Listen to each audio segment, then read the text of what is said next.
So welcome to WTF Stories and Advice. I'm Caroline Cranshaw. And I'm Caroline Gove. Is that your new name, is it? We could just say we're Daroline. We are Caroline. And we have people that need our help all the time. We do. We are hypnotherapists and podcasters and shit talkers. And you guys like to write us letters asking for advice. So we like to read them and give you said advice. And hopefully you've seen some of our advices before. But if you haven't and this is your first time and you love it, then remember we've got a whole back catalogue of stories and advice that you can make your way through. So enjoy this and get yourself ready, get a glass of wine, get a cup of tea, and sit down and get comfy. Sounds good. So it's your turn this week to read the letter. What do you got? Well, and this shows how susceptible I am to suggestion because the title of it is just, I need your help in the subject line. And she starts sitting here with a glass of wine in one hand.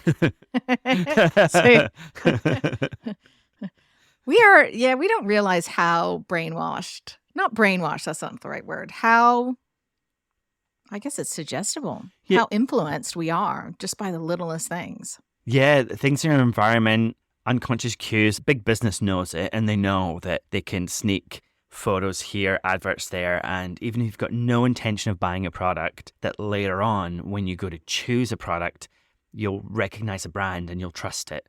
It's really insane, the stuff that goes on subconsciously. And although I'm not going to fall for this one because, I do not want to have her problems. So there we go. Okay, what is it? I'll stop interrupting. It just makes me think really quick. That movie Focus with Margot Robbie and Will Smith? No, I don't know it.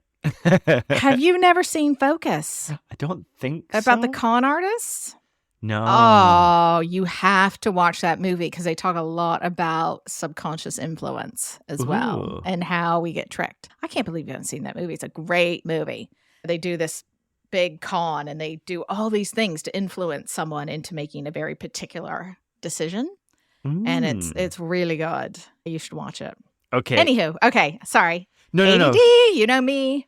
Definitely interrupt all the time because it's always adds value and is funny. So here we go. Sitting here with a glass of wine in one hand, a joint in the other, and a Xanax on the ready. I've got... Oh, wow. Reminds me of an old version of me. Yeah. Sounds like a good Friday night in. I have got someone in trouble and I don't know what to do. It started a few years ago. I was confessing my sins at a local church. This is something I did regularly, and the new priest was very attentive. He would tell me... I'm just thinking of that show. Fleabag. Have you watched Fleabag? No, I haven't even heard of Fleabag, actually. Carol. No, I know. Look, just remember, anytime you suggest a TV show or program on this, just start that sentence with, you won't have watched this, but... So it is one of my favorite shows of all times. It's Phoebe Waller-Bridge, I think her name is, who went on to produce and I think write for Killing Eve. Have you seen Killing Eve? No. Daryl. Another amazing show. But yeah, she's great. English, amazing humor, her kind of like dirty 30s. I think her late 20s. Okay, go on. Okay. Yep. So, like, dirty things are running through your mind already. You may not be correct, but let's see. Okay. I was confessing my sins at a local church. This is something I did regularly, and the new priest was very attentive. He would tell me to go on and express understanding and say God understood and forgave me. It was a blessed relief to confess regularly. It really strengthens my faith. I had a particularly drunken evening where I slept with a married Uber driver. Cliché, I know. And as I was confessing about this, the priest started asking all sorts of awkward questions about it. I found it quite... No, here you go. I was laughing when I read that as well. He's living vicariously through her, I imagine. Yep. I found it quite off-putting, but he knows what he's doing, so I complied. I told my girlfriends that the priest had asked intimate details, about my sex life, expecting to be reassured that it was normal. And it was, apparently. They had both been, and he had asked them both intimate details about their sexual encounters. Sorry. So we had a good laugh about it, feeling sorry for the celibate priest and imagining, she says this as well, that he was living vicariously through the stories of his parishioners. It seemed harmless enough. One week, I was confessing how I had taken the morning after pill. I wasn't sure if this was allowed, but honestly, if it isn't, then who gives a shit? I'm not taking it after slipping up. He asked me about what happened the night before, and as I relayed the story, I swear I heard a fapping sound coming from the priest's booth. Sorry. Your face. Oh, naughty priest. I have a story about a priest, but I'll wait till a little bit later. Yep. This went on for some time. What? The stories or the fapping? I don't know. Oh. This went on for some time, and we were a bit grossed out at times. But then sometimes we were grossed out. Who's we? Her and her girlfriends? I imagine the girlfriend. She doesn't say, but yeah, that makes sense. She's talking to these girls about these events. Yeah. And they're also experiencing them. But then sometimes we would sit at the back of the church and giggle because of what we knew. And, he was kind of cute in a real conservative kind of way. So fast forward a few years later, and I'm in the city about an hour from town, and I'm in a bar. A cute guy comes up to me and buys me a drink. One thing leads to another, and before you know it, I'm in some little village house getting cleaned out better than Martha Stewart's kitchen cupboard. It was really... What does she mean? With his tongue or with his dick? Or which pipe? Anyways. She's getting cleaned out. I'd have to guess. When you get a good clean out, what is usually used? I think a tongue, isn't it? I would imagine, guess. I imagine a tongue. Yeah. I mean, I guess he's not getting like a cloth and some Jif and like scrubbing her. So. Ow! That would be very uncomfortable. But either way, I'm sure she's leaving that house with some white residue. So okay, yeah. I'm calm. I'm together, I promise. So I'm in some little village house getting cleaned out better than Martha Stewart's kitchen cupboard. It was really thrilling. I've been naughty again and was kind of looking forward to confessing this one to the priest. I bet she was. Tricksy little girl. Morning came, and as I searched the house for water to dry my parched mouth, which tasted like a mix between ass and ashtray, don't ask. Uh-huh. Oh, no. Yep. I saw something in his cupboard which made me freeze still. He came up behind me, put his arms around me romantically in a way that I would really love at any other time, but as he kissed my neck, trying to tease me back to bed, and she's got this in brackets, is it too much to mention that he also had his hand between my legs? Well, not at this stage, hon. Yes, that's too much after you talked about being cleaned out better than Martha Stewart's cupboards. And a mouth like ass and ashtray. Oh, don't ask. But yeah. God forbid he plays you like a guitar. He's a DJ. Yep. I couldn't stop staring at what I saw. I was now much more conscious of what I was doing as we went at it for another morning round. Okay, so she went back to bed with him. I was much more... Was it? What did she see, though? I think she says in a moment. Okay. I was now much more conscious of what I was doing as we went at it for another morning round. I'm not quite sure what par means, but he made some golf analogy and then hopped up, showered, and then walked into the wardrobe. I watched it all happening, transfixed as he toweled his body down and slipped into his vestments. Oh. Oh. Oh, he's a priest. Oh, no. The priest? Well, surely she'd know what her priest looks like, though, right? See you in church, he said, winking, then coming to kiss me before leaving me. I might just say he didn't leave me a key to lock up, a towel, ask if I wanted anything to eat, nothing, just walked out and left me in his bed. How rude. How rude. Besides the fact he's a fucking priest. Wait, how does she not click? This is... Oh, was she wasted? You've worked in retail before? Well, you've worked as a hairdresser, right? Yeah. And do you ever see people and they're not in their uniform and you don't recognize them? Well, I've done that with clients who I've had multiple sessions with. And if I've had a few drinks, yeah, didn't realize they were a client until they text me that the next morning saying how entertained they were. Okay, I get it. I didn't recognize an ex-student at that training that we went to last weekend because she changed her hair color. And I'm like, I know that I know you. I have just no idea where I know you from. And had bloody taught her for a year. So yeah, see people out of context if they're off of Zoom or they're in a different uniform or not in vestments. Maybe I don't know what he was wearing to the bar, but however, yeah. So he slipped into his vestments. See you in church, he said, before leaving her. And he didn't give her a towel, nothing to eat, nothing. Just walked out and left her in his bed. I found it all very thrilling, and I'll spare you the gruesome details and rather let you imagine the next few months. I was totally addicted. She was dickmatized. Dickmatized. It's a great word. Dickmatized. Here is where my problem begins. This is where the problem begins? I think your problem began when you heard your priest fapping back in the confessional. I would guess that would be where I would first think the problem started. But hey, that's just me. Go on. Okay, so what's the problem? Please. It's so hard to tell. Okay. So let's call him Anthony.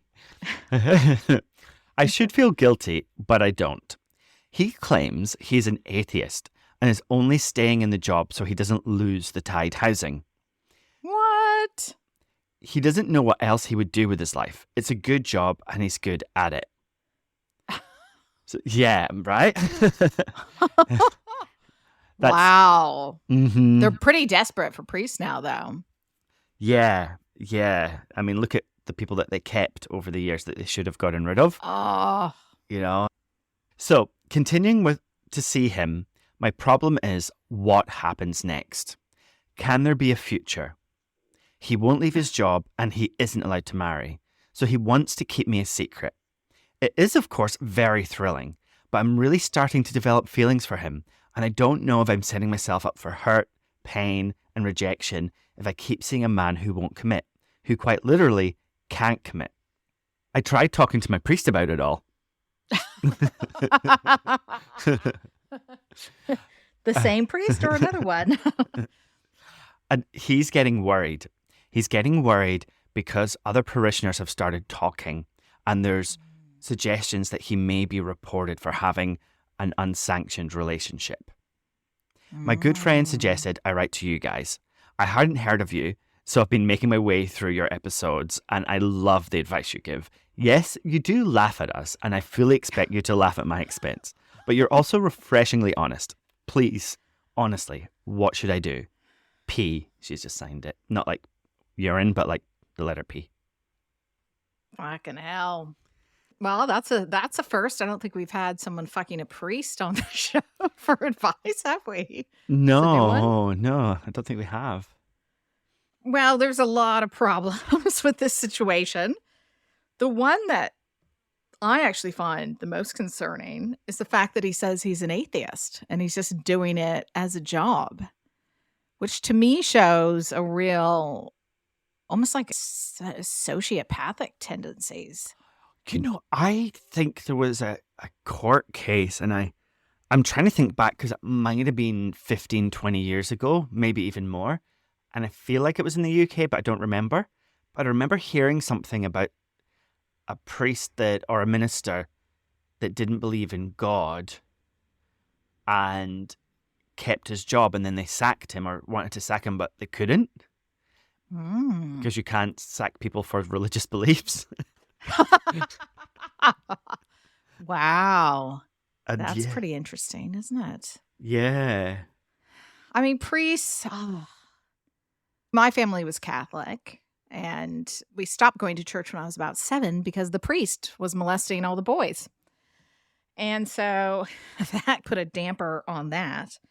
And apparently he just got transferred somewhere else. What? Like, yeah, but that's what they did. Was they would just transfer them to some other thing. So pedophilia wasn't a deal breaker as a priest. The Catholic Church has done that for years. The other thing they do is that if someone really gets in the shit, they've done it recently with a guy from Australia. I think his last name is Bell, who was molesting all these people, I think mostly men or boys. And he's just gone back to the Vatican and you're untouchable. What? Of course, because it's his own country, isn't it? It's his own country. And they won't, what's the word I'm looking for? Extradite. Yeah, they don't extradite. They're like, fuck you. Wow. So this guy just gets away with it. When there's that element of taboo, it makes things so much more exciting.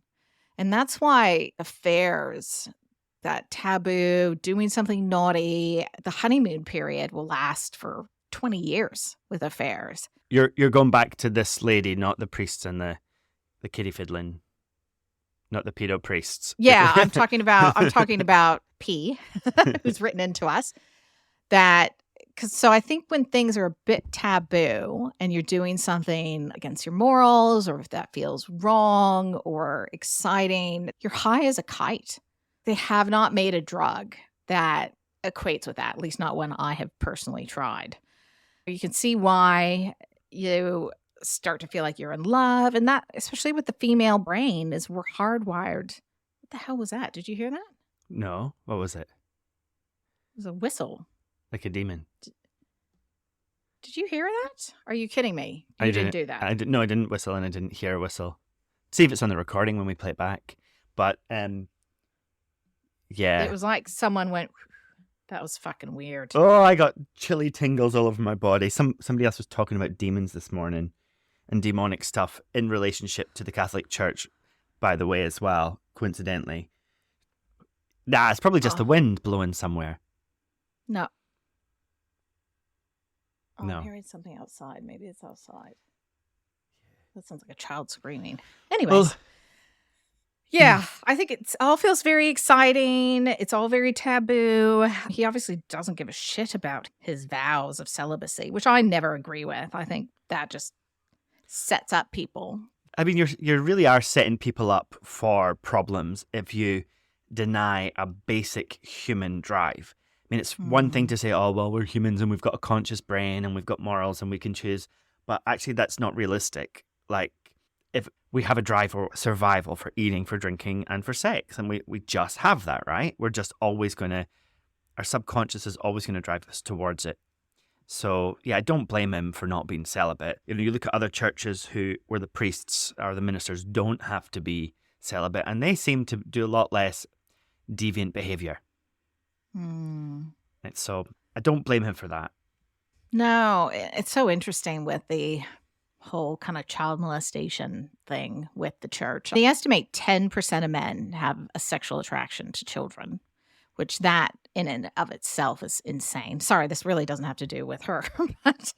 So I think a lot of people can get attracted to that because maybe they think they can pray it away, or it also is people with that type of mindset will get themselves into jobs where they can do that. For instance, the people that go through, like in the police, who filter through the photos and videos of child abuse that they find. What a perfect job for someone who is a pedophile. My advice is, if you want to settle down, if you want to have a traditional relationship or have children, then this isn't your man. But actually, growing up, my little friend next door, her parents were an ex-priest and nun. And they had met. Yeah. And they fell in love. And I think they were in their 40s when they met, because they were, in my eyes, quite old, in their 50s when we were like 11. And so they met and fell in love and ran off and got married What and a had her. scandal. What a scandal. Yeah. Hey, just like, did you ever watch that movie, The Nun? No, I don't think so. No, you didn't? No. What's it about? Oh, it's from the world of The Conjuring. Oh, It's like a horror film about like a demon nun.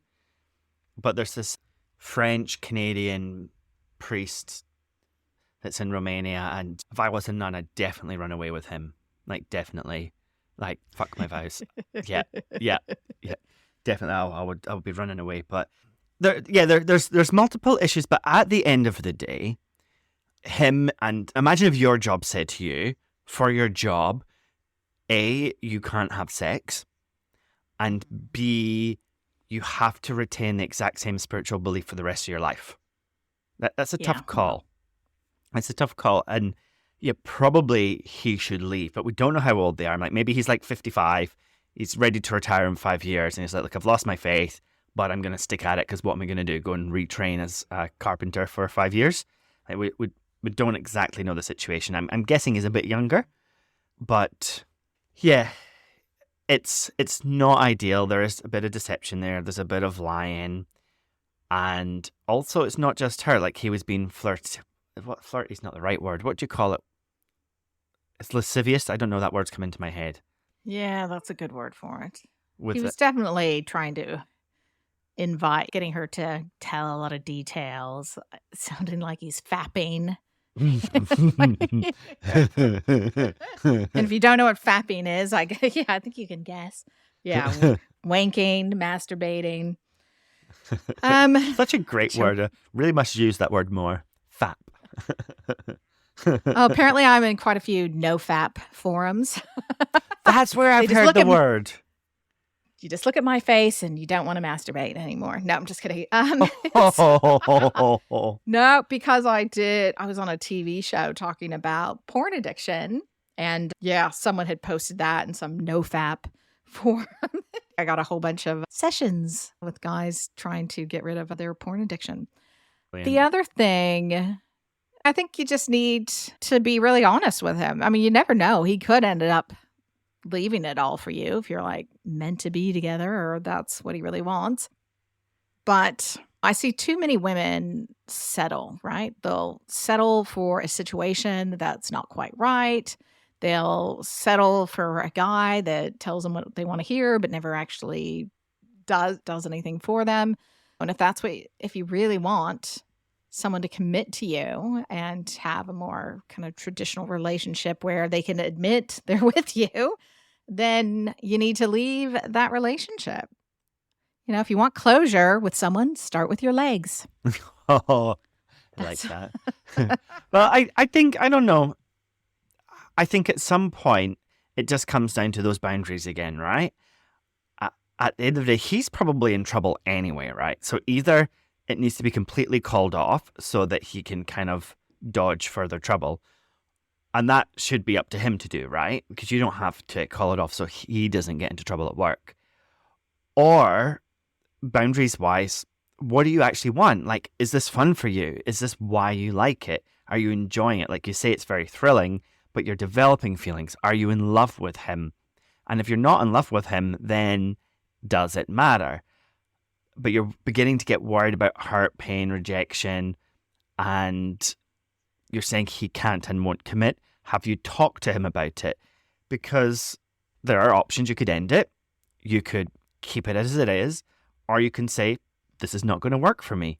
And then put the ball back into his court. This isn't working for me. I need a guy who's willing to be with me openly.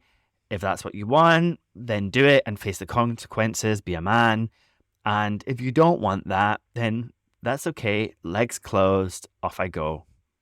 And hope he doesn't send some demon after you. I don't think priests can do that. I watched this movie a couple of weeks ago with Russell Crowe.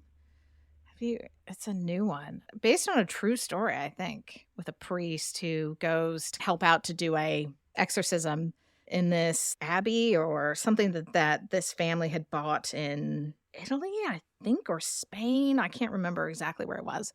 And fuck, it's terrifying. Oh, really? Oh, no, okay, that I will watch. Oh, it made me, I was watching it and looking up Saint Benedict medals that I could buy. So just to have one and to give to my children as well. Because you stopped going to church, but then I ended up sending my kids to Catholic church. So I don't know, some of those little belief systems. Saint Benedict for protection? Yeah, you can get Saint Benedict is the one that's supposed to protect you from evil entities or demons. See, here's the thing that I learned after going to Catholic counseling, and then also I was haunted by some very supernatural stuff for a time. I've told a few stories about that, and going to this crystal shop in Australia, and it's funny, this like spiritual psychic that used to sell me crystals and whatever I wanted and predict my future accurately, and then never remember that she'd even spoken to me. She would just come out with it while I was in the shop. And it was always really accurate.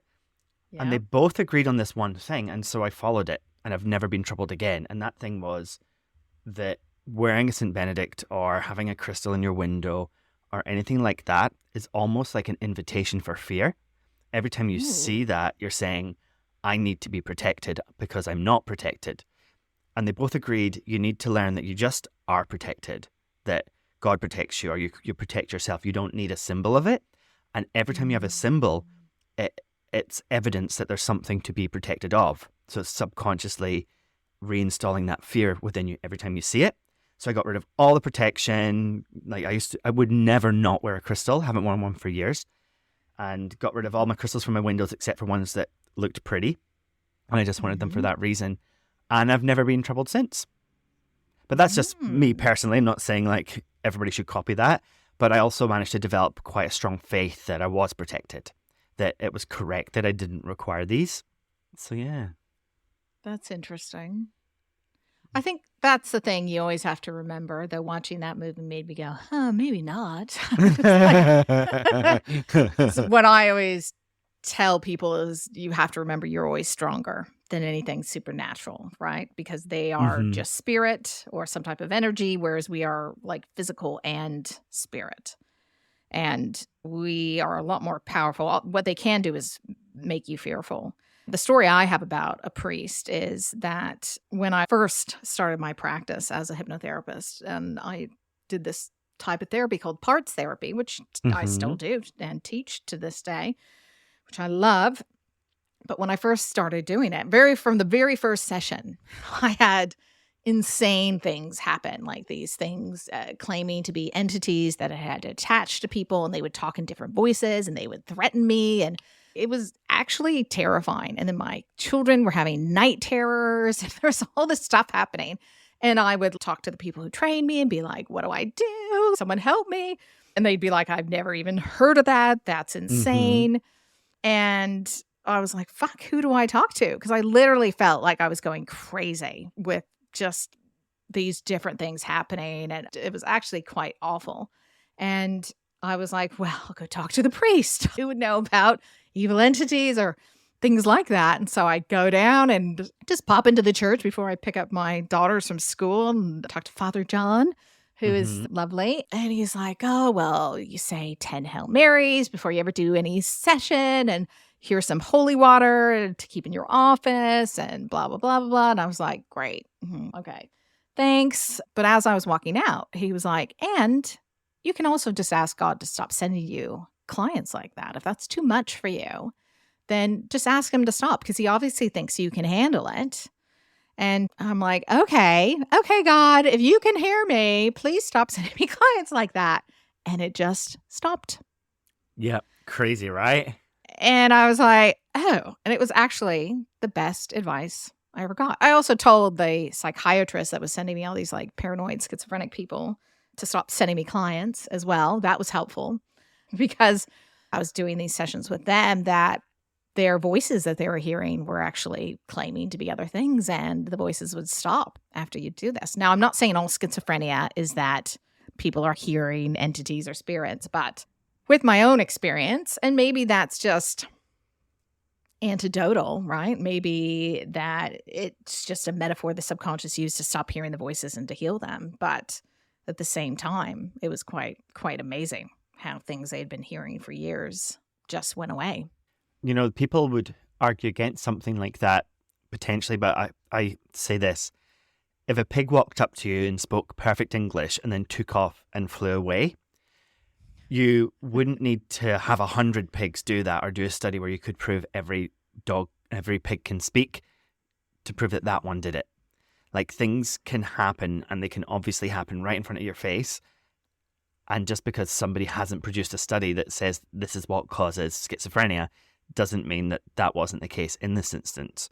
Or even if as you say, it could have been a metaphor, I definitely believe you that worked and that it helped, because I've heard these stories. I've heard it often, and there are very many people who believe that there's a spiritual element to mental illness, and they are shut up. They are not allowed to talk.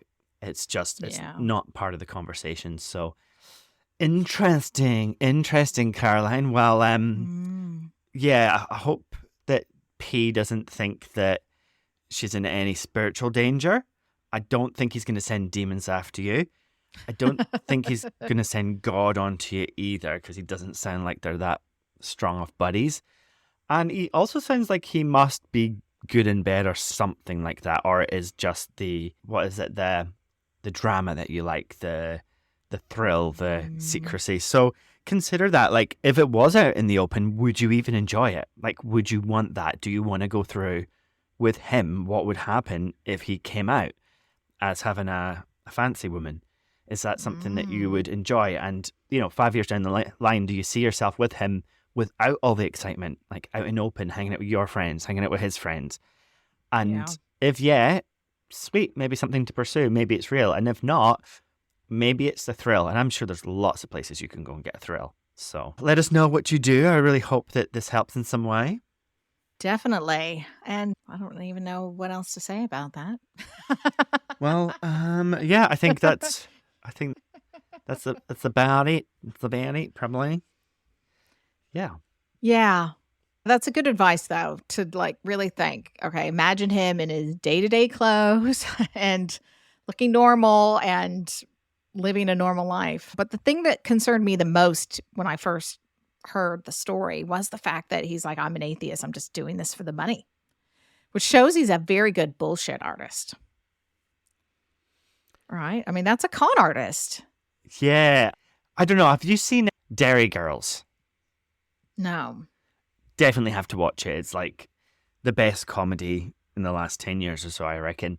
Hilarious sitcom in Northern Ireland, and it's a Catholic town in a Protestant area, Protestant country.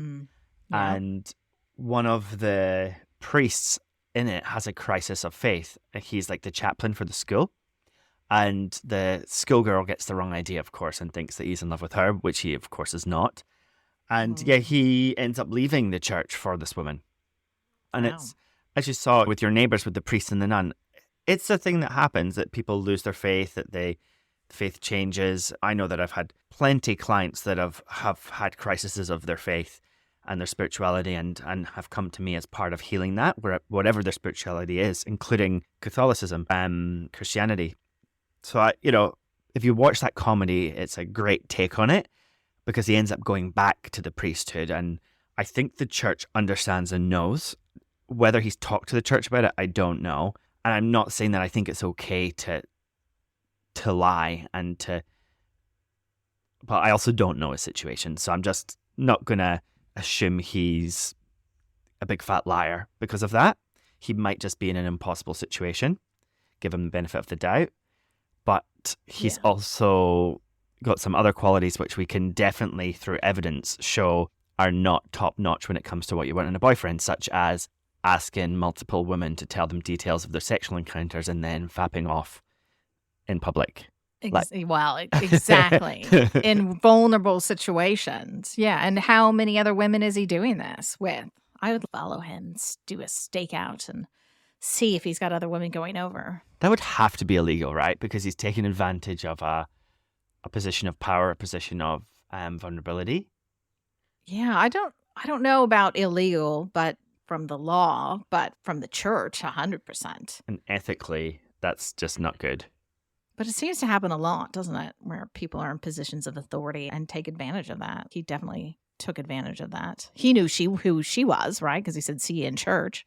And I don't want to like give anybody any evil ideas, but I can imagine he's got a voice recorder and he's recording them all and he's going to like publish a book or make a TV show. Like, and if he hasn't, one priest is bound to bring his phone with him into it. Just press record, right? So don't want to put you off confession. No, but I don't know. If someone's into hearing stories like that, just become a therapist, right? Mm-hmm. But then I guess, well, no, people confess their stuff to us as well. They do. Except we're not going to sit there fapping, thank God. Well, just nasty. Yeah, and also as a therapist, one of our roles is to hear stories and to avoid collusion. So avoid getting into the story. So we don't like let them get all excited about it and tell us all about their naughty things that they're doing or their sexual moments. It's more like exactly spare us the details, stick to the facts, so that we can. But you can't avoid hearing some stuff. Some stuff's really important to hear, especially when it comes to a sexual issue. But if you really want to just hear stories, I mean, gosh, yeah, become a therapist or read a book. You know, there's plenty of them. But read a book. That's probably a better one. Start with Forbidden Flowers by Nancy Friday. That's my recommendation. That's what I read. It's like a early teen. Oh my God, women's sexual fantasies. Oh, anyways, really? Do you remember? You remember books then? People don't read anymore. Oh, I read like a book a day. I'm obsessed with reading. I do it at night in bed because I'm a chronic, not insomniac, but I read fast too. But what are you reading now? Right now, I'm reading a book called How to Kill Your Family. Are you joking? I am deadly serious. I'm not surprised at all. I'm going to text Grant and warn him. No. Actually, no. It's called How to Kill Men and Get Away with It. The one I have next is How to Kill Your Family. Wow. Wow, Caroline. And I thought I knew you. I go through phases. I was reading a whole bunch, like I read tons of nonfiction. I went for years and years of reading nothing but books on therapy, right? And then I've gone through a phase of reading a whole bunch of rom-com. There's one I've got called Hypnotized by Love by Soraya Wilson. I'm going to read that one. But then I'm like, okay, I'm going to go into the thrillers now. It's for a bit of a change. Yeah. But I've just started the How to Kill Men and Get Away with It. It's a little bit like kind of gory. I've just read like the first chapter this morning and went, ooh, I don't know if I want to read this actually. But I might persevere. We'll see. We'll see. Excellent. Well, write to us, wtfstoriesandadvice@gmail.com. Don't forget to give us 5-star review and share us with all your friends. Yes. Write to us with any problems that you have. We can't put everyone on here, but we do reply to almost every single email. So even if we can't do it as a podcast, you're likely to get a response, maybe with a couple of tips. So please do write in. We always anonymize it. So if you don't change your name, we're going to change your name. Don't be worried about that. And just crazy stories. If you just got any bizarre stories, supernatural stories, stories about priests, we'd love to hear them. Something crazy that happened to you once, tell us. And we'll share it with the world. Well, awesome. We'll see you next time. All right. Bye. Bye. Ooh.